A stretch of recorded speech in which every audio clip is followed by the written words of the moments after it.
Je répète, donc j'ai créé une autre feuille dans laquelle je veux calculer la gaussienne telle que vous la voyez là, ici. Sauf que moi, j'ai donné pour une certaine gaussienne un peu particulière en changeant cette partie-là. J'ai mis x carré plus y carré. C'est clair? Mais à part ça, donc, c'est la même formule. Je veux donc tracer cette... calculer d'abord la table de cette fonction. C'est une fonction à deux variables. Donc, pour ce faire, j'ai créé une feuille et j'ai donc placé les paramètres de la fonction sur la feuille. Le premier paramètre, c'est sigma. Le deuxième, c'est les valeurs de x, la distribution des valeurs de x. S'il vous plaît. J'ai choisi donc une distribution qui fait varier x de moins 3 jusqu'à plus 3, avec un part égal à 1 dixième. C'est ce qui fait que vous avez moins 3, moins 2,9, etc. Pour faire ça, donc j'ai tapé que les deux premières valeurs. Ensuite, j'ai déplacé à partir du poignet de copie. Je ferai la même chose pour y. Je vais mettre moins 3 ici, moins 2,9, et je vais déplacer les deux valeurs. Je vais les déplacer jusqu'à ce que j'aurai atteint 3.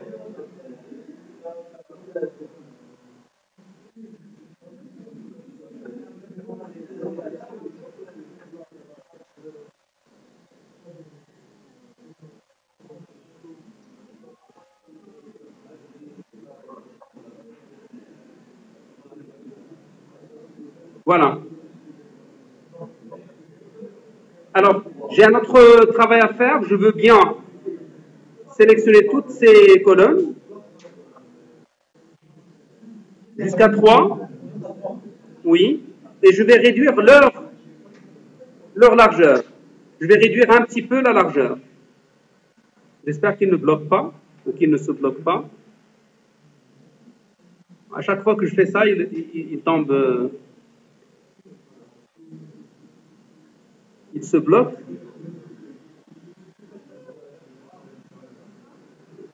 Maintenant, ça marche. Voilà, ça marche.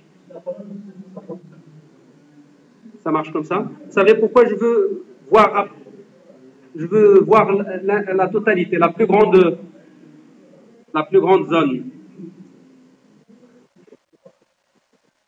Vous voyez qu'est-ce que j'ai fait? J'ai placé donc les valeurs de y verticalement en les faisant varier de moins 3 jusqu'à 3 avec une variation de 1 dixième à chaque fois. Moins 3, moins 2,9, moins 2,8, etc. Jusqu'à ce que j'arrive à 3. J'arrive à 3. Horizontalement, j'ai fait la même chose. C'est l'axe des x. À l'intersection, je veux calculer quoi? En intersection. Qu'est-ce que je veux calculer? Je veux calculer z.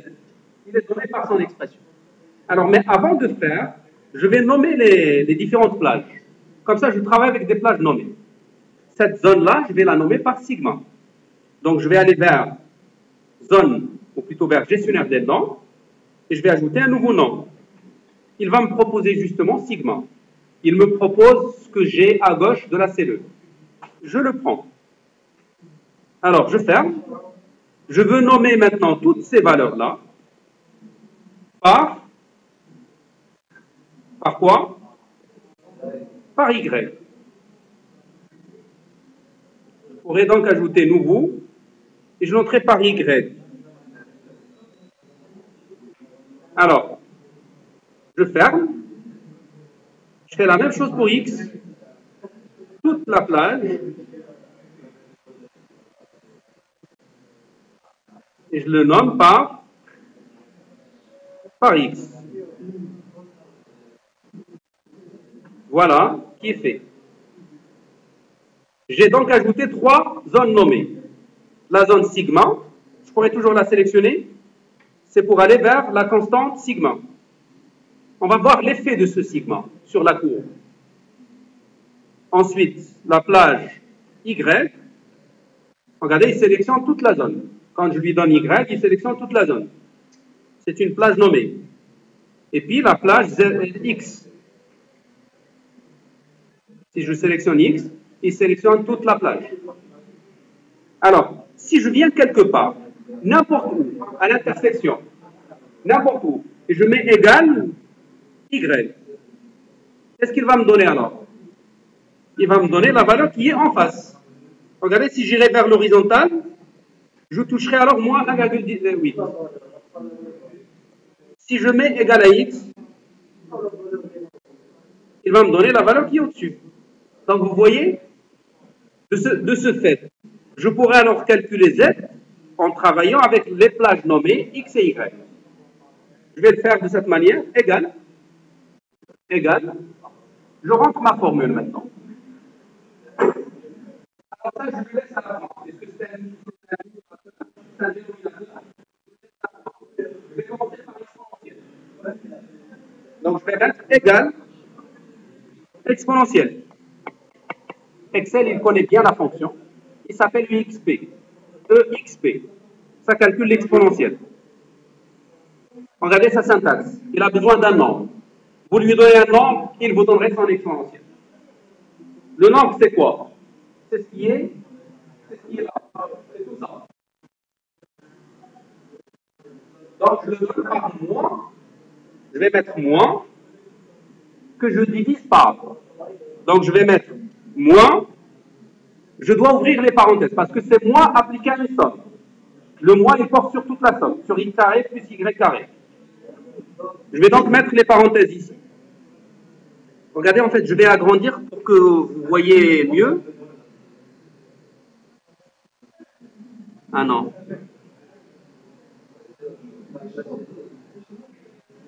Je répète. Égal exponentielle de moins, entre parenthèses, moins quoi? Moins x carré. Regardez, pour faire sortir x carré, je mets F3. Parce que quand vous appuyez sur F3, il vous fait sortir toutes les plages nommées. Je vais alors pouvoir sélectionner le x facilement, en double-cliquant dessus. Comme ça. Pour faire la puissance, sur Excel, on écrit comme ça. Chapeau 2. C'est ça comme x au carré. X à la puissance n, c'est écrit en Excel par chapeau n. C'est ça la puissance. Alors, donc, je vais appuyer sur chapeau. Quand vous appuyez sur la touche chapeau, là, quand vous appuyez sur chapeau, vous n'allez rien voir au début. C'est tout à fait normal. Ça attend que vous mettez la puissance.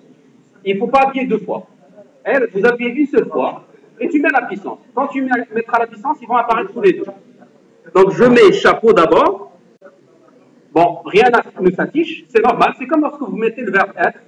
Vous mettez chapeau, ensuite E. Vous allez voir le E chapeau. Alors, et je mets 2. Maintenant, on voit clairement. Moi, je n'ai pas fait correctement. Chapeau, c'est sans faire le shift. Plus quoi? F3 encore, et je fais sortir le Y. Je l'élève au carré aussi. Y, chapeau, 2. Je ferme la parenthèse. Tout ça, je dois le diviser par 2 sigma au carré. Donc, je mets cette valeur entre parenthèses. Donc, je vais mettre les parenthèses, diviser d'abord, parenthèse, 2 multiplié par, sigma on l'a déjà fait, on l'a déjà nommé, donc je mets F3 et je fais sortir sigma au carré. Chapeau 2. Je ferme la parenthèse. Je ferme la parenthèse de l'exponentielle. Et je divise le tout par racine carrée de pi sigma. Alors, puisqu'on a une fonction, donc je vais diviser directement par la racine. La fonction racine carrée, elle est notée par racine sous Excel. Racine de pi fois sigma. Je vais mettre 2 multiplié par. Pi est une fonction prédéfinie dans Excel. On la note par pi, comme ça. Mais il faut faire les parenthèses.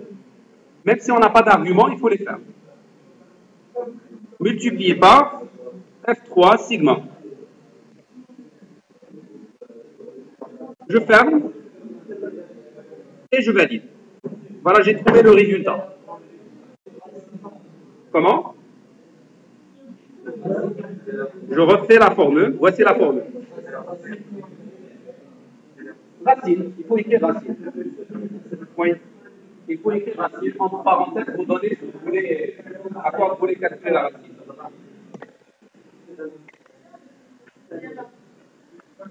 C'est l'heure moins 20 minutes.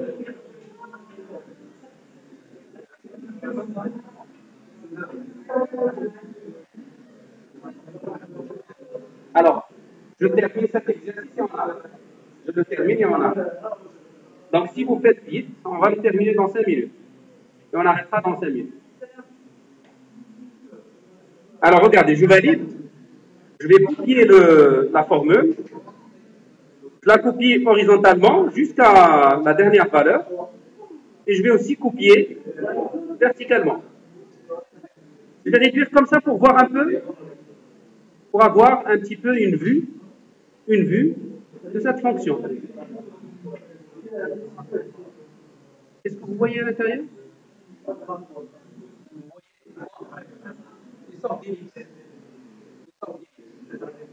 En réalité, partout ici, on a des zéros. Là. Partout, on a des zéros. Et vers le centre, on a le maximum. Le maximum, il se localise au niveau du centre. C'est-à-dire, pour x égale 0, y égale 0. On a la valeur maximale. Au fur et à mesure que x augmente, au fur et à mesure que z diminue. Et c'est pareil pour y. Regardez, je vais représenter graphiquement. Je représente graphiquement.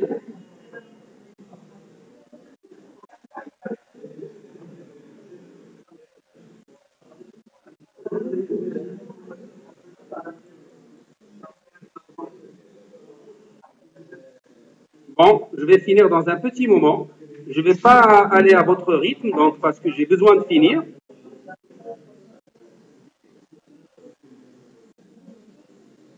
Je vais aller donc représenter comme ça par ce qu'on appelle une surface. Ah.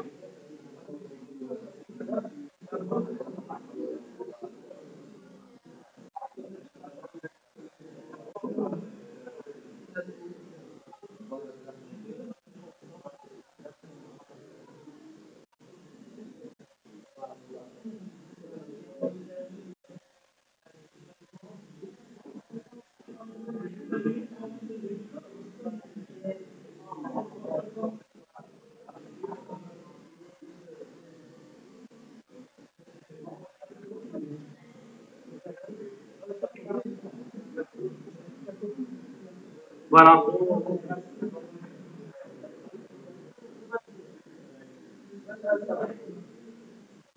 Voilà ce qu'on a obtenu. C'est ça ce qu'on appelle justement la gaussienne. Alors, en fait, je vais changer sigma. Je le change au fur et à mesure. Par exemple, si je mets un sigma qui est petit, 0,2, ça va changer comme ça.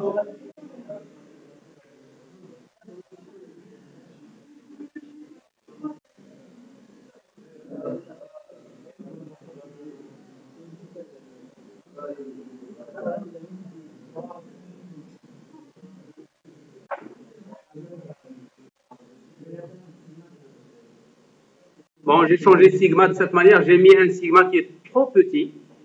J'obtiens ça. En fait, j'obtiens donc un maximum qui est vers le centre. Et j'obtiens une certaine fonction qui est fortement amortie. Ça va s'amortir rapidement. Si je prends un sigma qui est suffisamment grand, par exemple, si je prends 2, regardez, en fait, là, ça va faire comme ça. Ici, en fait, on a un faible amortissement. Bien sûr, au fur et à mesure que sigma augmente, au fur et à mesure que l'amortissement diminue. De cette manière.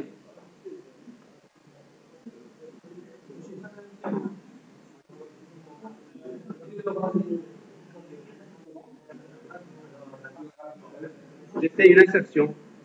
Moi, je vais prendre la valeur 0,5 par exemple. Vous savez, en fait,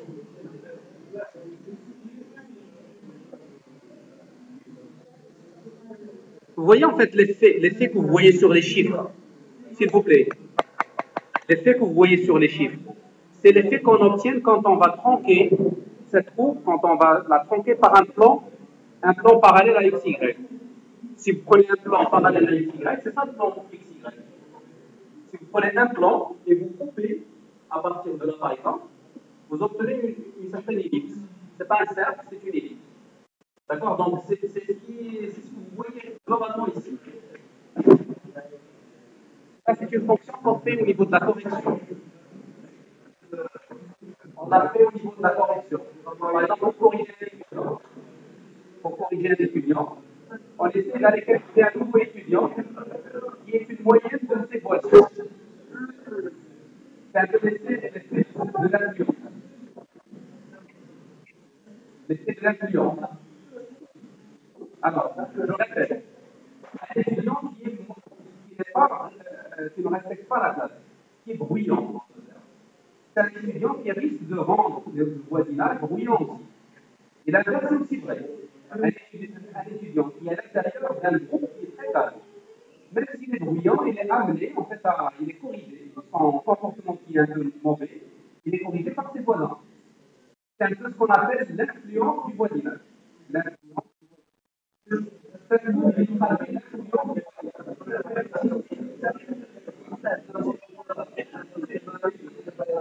Alors, les absents, parce que j'ai noté des absents, il y en a quelques-uns qui sont venus en deuxième séance, qui doivent venir me voir. Les autres, ils peuvent partir.